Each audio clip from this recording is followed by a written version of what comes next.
Hi, I'm Steve Ballmer. I worked at Microsoft from 1980 until 2014, so 34 years. What I would say is I kind of came in as the number 2.5 person, Bill, Paul, me, until I became the number 2 person when Paul left and then took over as CEO when Bill stepped down. Born in Detroit, Michigan.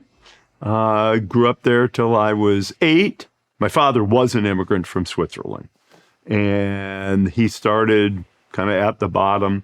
First job I think he had in the U.S. was a hotel desk clerk. He had never gone to college. I'm sure he'd ever finished high school. He never really answered that question. And then got a job as a payroll clerk at Ford and kind of worked his way up to a mid-level job in finance. And I kind of grew up liking sports. I had a couple teachers who told me I was bad at math.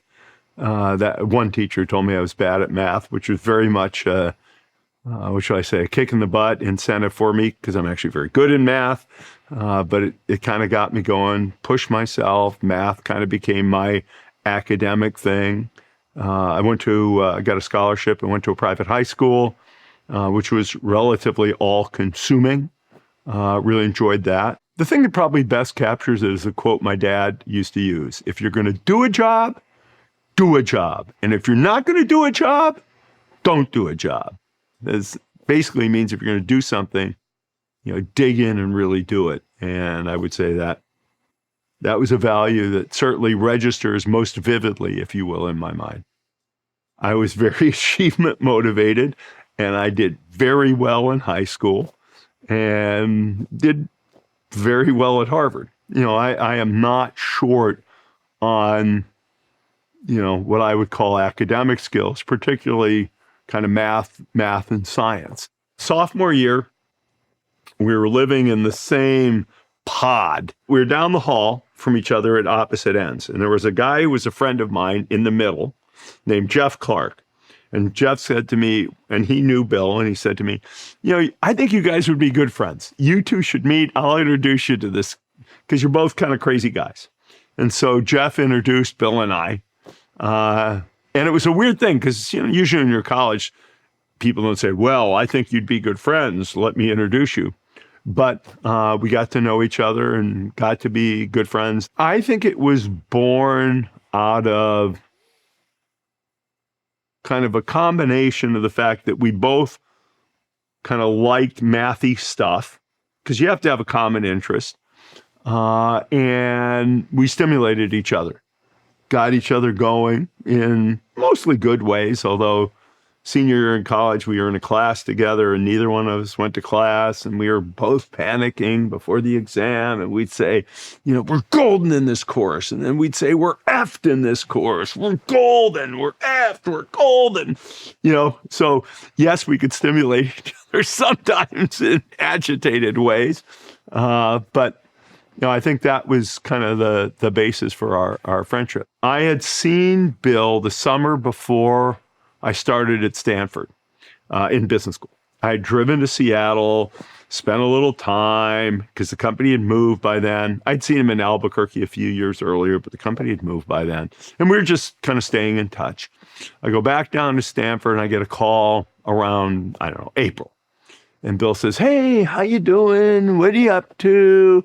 I said, I'm finishing my first year. I got a second year. He says, oh, darn, we could use somebody. God, I wish you had a twin brother, blah, blah, blah, blah, blah. And so I called him back and I said, yeah, I don't have a twin brother, but maybe me, we'll see. And I had a tour to go see some potential summer employers. They'd all made me job offers. And I just told Bill, why don't I stop in Seattle on the way back?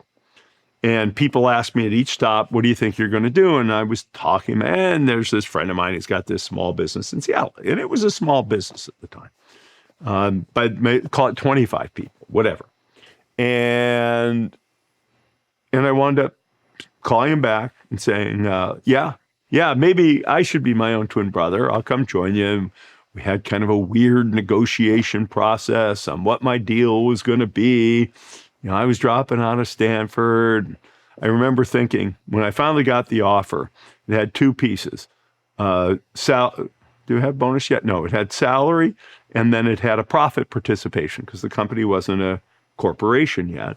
And I was to receive 10% of the growth in profits against the base year where the number was $1 million. So I was to get 10% of all the profits, plus he offered me $40,000 in salary. And I thought he had essentially committed to giving me $50,000 in salary. And I don't actually remember even whether we wound up at 40 or 50. He was on a boat with a bunch of friends drinking, blah, blah, blah. And they were yelling, come on, Bill, just give it to him. Come on, let's go. But we made a deal and I came up and joined him. But the other part of the deal was he could fire me at the end of the summer or I could quit, kind of no harm, no foul. I got here in June. I was right after the second eruption, I think, of Mount St. Helens, or maybe right during the second. I saw one of the eruptions from our offices. And I'd been here through July, and we had already had our first big fight. I had told him we needed 30 more people or 18 more people on the base of 30. I didn't hire you to bankrupt this company, Steve. Oh, Bill, we really need these additional people. And I'd gotten to the point where I told him, hey, I think I might go back to business school. I mean, knock down, drag out fights. I said, I didn't. And I was kind of helping with the bookkeeping and a lot of other things. I'm thinking to myself, I didn't drop out of Stanford to be the bookkeeper in a 30-person company. Bill grabs his father's 6'7", intimidating presence, and takes me out to dinner and said, Steve, you don't get it, Steve. We're going to put a computer on every desk and in every home. And that kind of became the mantra of Microsoft for years.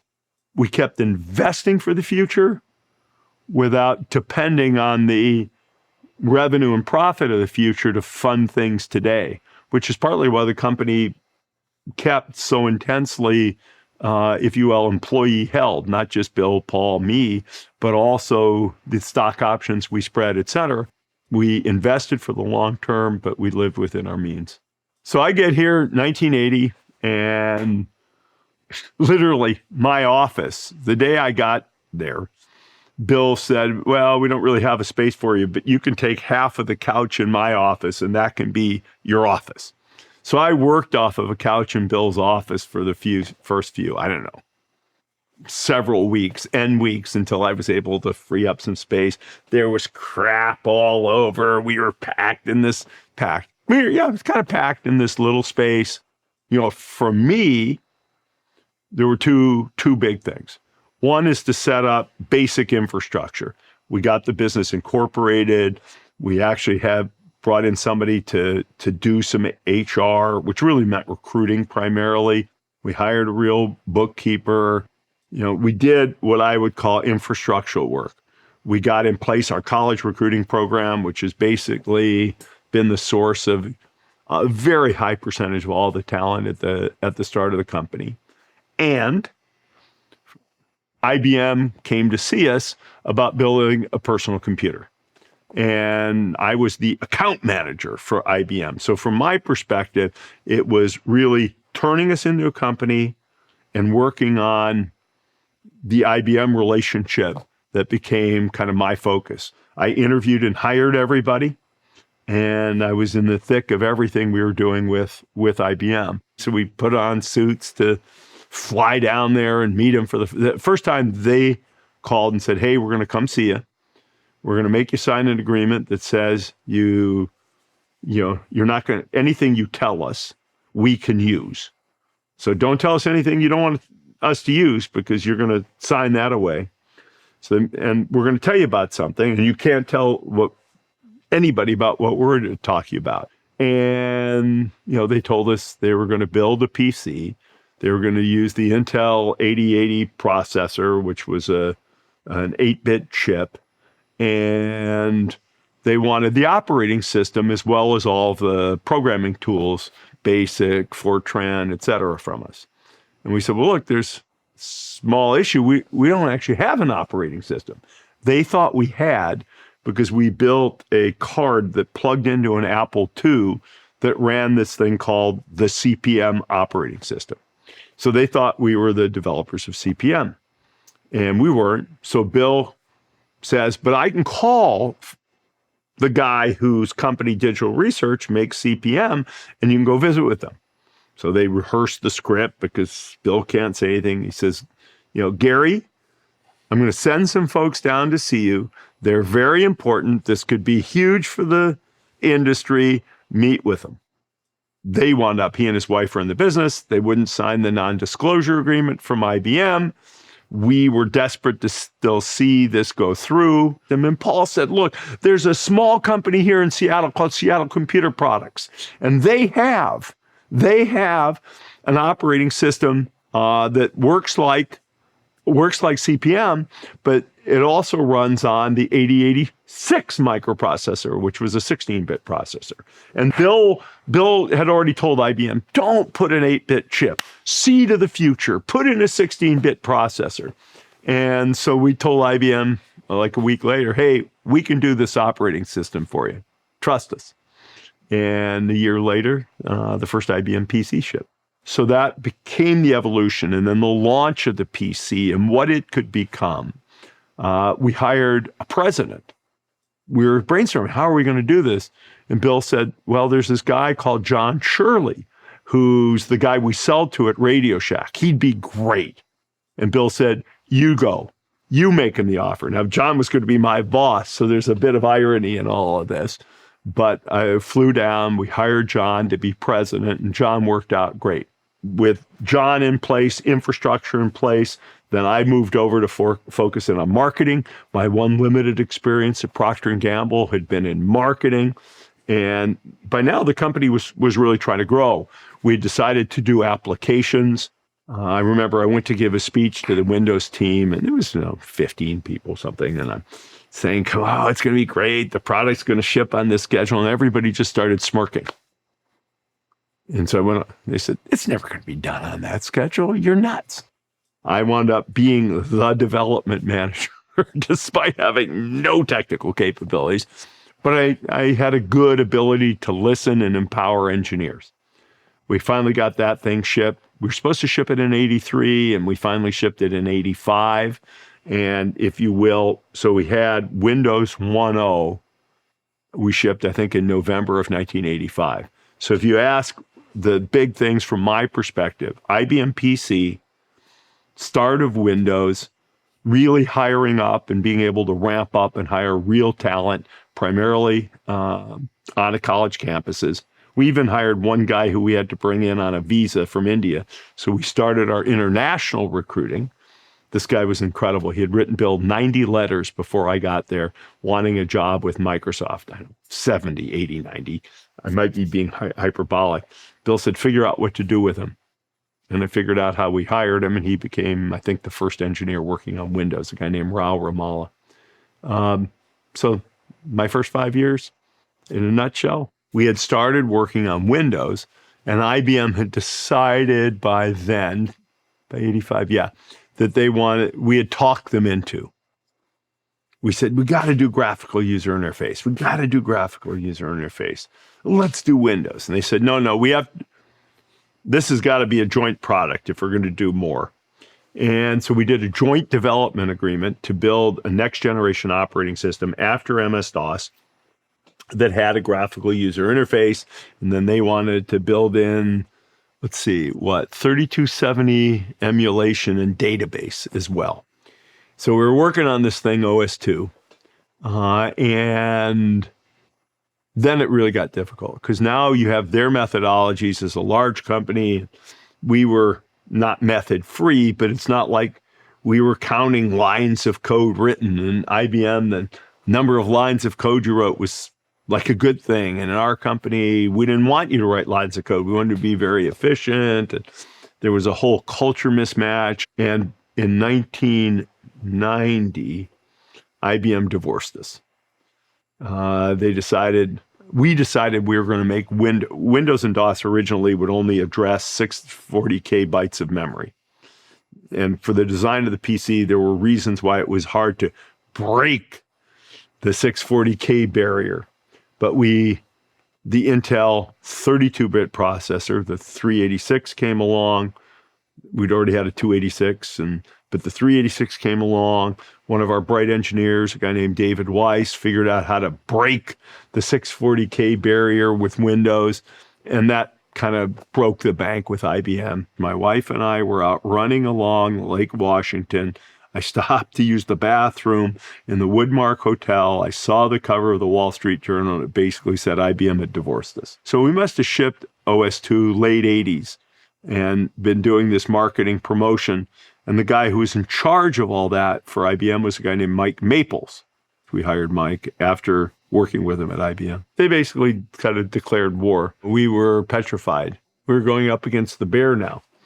And, it was an all-out war. We had to go beat IBM. Now, we had applications already for Windows. There weren't applications for OS2, but Excel first shipped in Windows. That was probably in 86 or 7. It replaced Multiplan. We shipped a character version of Word, but we had Word. We bought PowerPoint, a company called Forethought, and we put together these applications. And we divisionalized. There was a lady named Ida Cole who ran applications. I was running system software at the time. And we really knew we had to win. It was a battle in the early 90s, and we just couldn't afford to lose it. And we got some application momentum. IBM had a hard time getting OS2 to be right. And our applications and then third-party applications really helped Windows get going. We didn't make software that large companies would view as credible. And we got in the server business. And, people told us for years, you're not an enterprise software company. You're not. We probably weren't really recognized as an enterprise software company until the mid to late 2000s. Windows 95 was obviously a major milestone because it was the day we could say Windows had arrived. Windows and DOS were now integrated. They were a beautiful product. I wouldn't have said we had won with Windows 95. It was another marker in the battle against OS2. We kept selling them separately forever for a bunch of, reasons driven by antitrust law. But I'm going to say it was probably early 90s when Bill had the concept of saying, let's try to design these together like they're one thing. Let's package them as one thing. I moved over to run sales in 1992. And that year, I know we were selling both. And, how do you sell? How do you push? Well, we had good products. And we were able to sell our good products. But really, until we had Office, we didn't get the kind of lift-off, i.e. the integrated offering. We changed the pricing. We sold individual licenses and then much lower cost updates. And then we changed it to be enterprise licensing. So we had to figure out some stuff that, frankly, even though IBM was an enterprise company, they'd never dealt with PC software either. But we had to figure those things out to become a credible enterprise company. We had to really be seriously in the networking business. To really be an enterprise company, we had to sell how these things come together. Email was an important part of that, and we were in the email business in the mid-90s. Becoming an enterprise company, sales, product line, etc. That really started, I would say, early kind of 92, 93, 94, and before we were considered credible. We started with a partnership on the database side. We acquired the rights. We built our own database server with the SQL Server product, but we had to get traction for all of those things during the 90s. We had a lot of esprit de corps because we were a small company. We had a lot of esprit de corps because we were battling and trying to work with the giant of IBM. We had a lot of kind of already some silos, the applications division feeling different than the operating systems division. But we had intensity, we had drive, we had focus. We were very competitive. I mean, if somebody won a deal against MS-DOS, that was not a good thing. At the end of the day, you have to compete. Now, do you want to just listen to your customers? No. You want to have vision, and you want to listen to your customers. Do you want to just have vision and respond to customers? Or do you also want to look at competition and compete? I claim if you're not looking at all three, you're being wrong from a business standpoint. When I look back, I feel really proud that I put the company on the right path, hiring the right kind of people, smart, and we created a culture of success. I personally feel a lot of pride in that. I feel a lot of pride in Windows. I feel a lot of pride that we became a company when we might not have become a real company. I feel a lot of pride in the fact that we are an enterprise business. And I know that happened under my watch in sales as well as coming to fruition. I feel really good about that. I feel really good, when I left, but we were, 80, 90 billion in revenue, and we were 2.5 million when I got here. I feel really good about that. We were really profitable. I feel really good about that. We navigated away from stock options to stock when there was turmoil, dot-com bubble, navigated through it. Had to replace stock options with stock because of the way accounting changes and the bubble worked. Feel really good about keeping the people systems in place and really working throughout that time. Hey, we built something amazing. We really did. An amazing company. And, Bill, me, Satya, and of course, it's really all about the teams of people underneath us. It's really quite remarkable. And we did what we needed to do when we were young. And you look back at the arc and you say, wow, that's something. Something really happened. There is a computer on most desks. There is a computer in most homes. While we didn't drive it, there's a computer in most pockets. And you just say, and they're all connected. And it is, and some of it's the industry, but a lot of it was our contribution. I would say Microsoft really is the company that democratized computing, made it something that everybody can use, gave it a purpose for people to use. And I'm pretty proud about that. I'm proud of the fact that, we went from essentially 0 to 90 billion under my watch. I feel pretty good about that. And I feel great that we've gone from 90 billion to whatever, close to 300 billion under Satya's watch. I've not held on to all my shares, but I've held on to the lion's share of anything I ever got. And guess what? I'm proud I did that because I believed in the company. I believed in the people. And I continue to believe in the company. I believe in the leadership of today of Satya Nadella, the people who run the product divisions. I believe in those people. The company continues to deliver for its employees, and the employees continue to deliver for the company. I think the company's been great at acquiring where it needs to. It has really done a good job of propelling the key thing it needed to around the cloud. But the thing it must continue to do is embrace the big bets of the future. People ask me, are you sad or happy you left Microsoft? I said, I had a great time at Microsoft, and I have a great time now. And they're both great. So there's no sense of saying, that was great then, this is great now. How did Microsoft set me up for that? Well, first, obviously financially, it gave me a lot of ability to pick and choose what to do. I did start this thing, USA Facts. We do have a team that I pay for the team. There's no revenue model. It's not a business, but we publish government data in an understandable form. Well, Microsoft gave me the luxury of being able to do that. I work with my wife and son now in our philanthropy. Microsoft gave me the resources to do that. I own a basketball team. We built an arena.